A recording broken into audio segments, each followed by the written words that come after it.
বছরের প্রথম বার শুরু হলো বৃহস্পতিবার দিয়ে, তাই জন্য এই বছরটা বৃহস্পতিবারের খুব প্রাধান্য আছে। এই বৃহস্পতিবার দিনকে এই কয়েকটি কাজ যদি আপনারা করতে পারেন, সারা বছর লক্ষ্মীর কৃপা আপনাদের লাভ হবে। দেখুন, কথাটা শুনতে কেমন লাগলেও কথাটা কিন্তু সত্যি।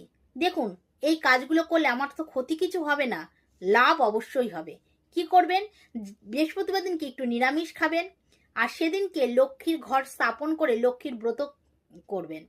আর সেদিনকে কোনো হরি মন্দিরে গিয়ে কলা কলা অর্পণ করে আসবেন মন্দিরে। আর কলা গাছে গাছ লাগানোর চেষ্টা করবেন। যে কোনো বৃহস্পতিবার একদিন করলেই হবে, যে কোনো বছরে যে কোনো একবার বৃহস্পতিবার দিনকে একটি কলা গাছ অবশ্যই রোপণ করবেন। আর প্রতি বৃহস্পতিবার মা লক্ষ্মীকে মিষ্টান্ন রান্না করে সেই মিষ্টান্ন প্রসাদ অর্পণ করবেন।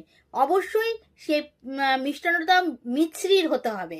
যদি এই কাজটা সারা বছর ধরে বৃহস্পতিবার যদি করতে পারেন, অবশ্যই মা লক্ষ্মীর কৃপা লাভ আপনাদের হবেই হবে।